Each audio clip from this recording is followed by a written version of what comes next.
Question में mode of z1 minus 8 minus 2i less than और equal to 1 circle का equation है भाई ये तो। सेकंड भी सर्कल का इक्वेशन है, दोनों कॉम्प्लेक्स नंबर है। Then the minimum value of mod of z1 minus z2 आपको निकालना है। तो सबसे पहले कंसेप्ट की बात कर ले तो ये आपको पहले सर्कल का इक्वेशन है वो पता होना चाहिए। कैसे?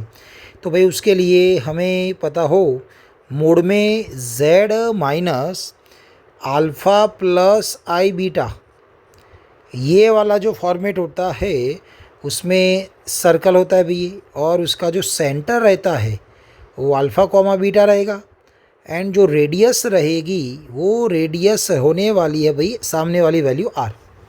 तो ये है आपका इक्वेशन। किसका इक्वेशन भाई? सर्कल का। चलिए अब वैसे हमें इसको सॉल्व करना है। तो पहला वाला इक्वेशन है mode of z1 minus common ले ले तो हमें मिलेगा 8 plus 2i which is less than और इक्वल टू 1, मतलब सर्कल और सर्कल के अंदर वाला पार्ट लेना है।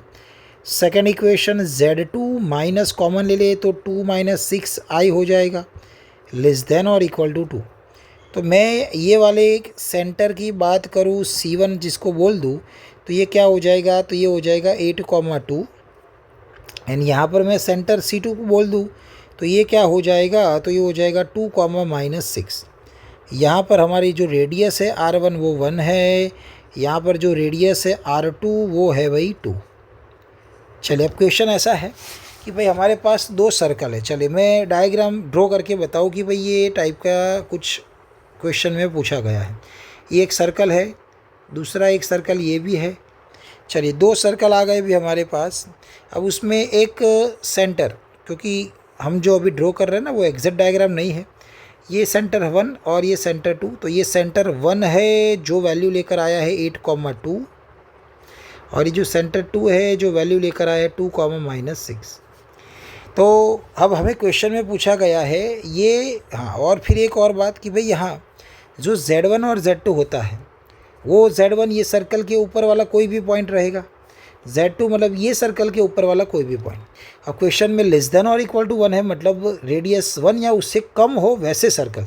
तो 1 रेडियस मतलब ये है पूरा सर्कल हमारा, ये 1 रेडियस वाला।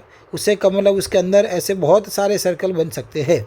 बट हमें पूछा गया है कि भाई सबसे मिनिमम वैल्यू होनी चाहिए z1 माइनस z2 की। तो मैं यहाँ पर ये सर्कल जो होगी भाई वहाँ से एक लाइन खींच लूँ ऐसे, सेंटर को सेंटर से ज्वाइन किया जाए। ओके, तो यहाँ हमें थोड़ा ये लेंथ वाइज बड़ा हो गया भाई, ये हमें मिलनी चाहिए ये लाइन। चलो क्यों भाई ऐसा आ रहा है? चलिए ये लाइन हम ड्रॉ कर ले यहाँ पर। हाँ तो अभी ठीक है। चलिए तो यहाँ पर एक पॉइंट होगा जिसको मैं बोल देता हूँ भाई अभी के लिए A, और यहाँ पर एक पॉइंट होगा जिसको मैं बोल देता हूँ B। अब उसको z1 और z2 कंसिडर कर सकते हो। वैसे z1 z2 बहुत सारे पॉइंट होंगे इस सर्कल के ऊपर, वो वाले या उसके अंदर वाले भी होते हैं, बट हमें क्वेश्चन में पूछा गया है मिनिमम। तो मैंने ये z1 क्यों लिखा? क्योंकि हम मिनिमम की बात कर रहे हैं। ये z2 मैंने क्यों लिखा? क्योंकि हम मिनिमम की बात करें। हमारा जो डिस्टेंस बनेगा z1 माइनस z2 वाला वो क्या होना चाहिए भाई? मिनिमम होना चाहिए।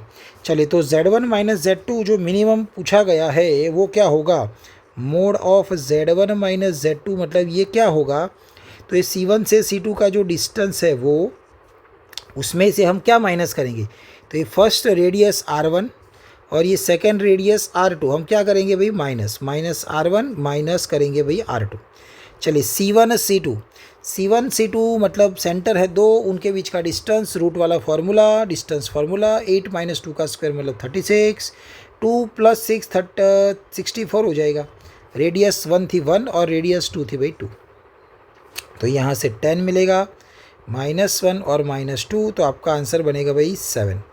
तो ये जो z1 z2 मिनिमम की बात हो रही है तो हम ये लिखते हैं भाई सेंटर का distance minus radius 1 minus radius 2, तो फिर आपका आंसर बनेगा 7, जो आपको ऑप्शन नंबर 2 में यहाँ पर दिख रहा है।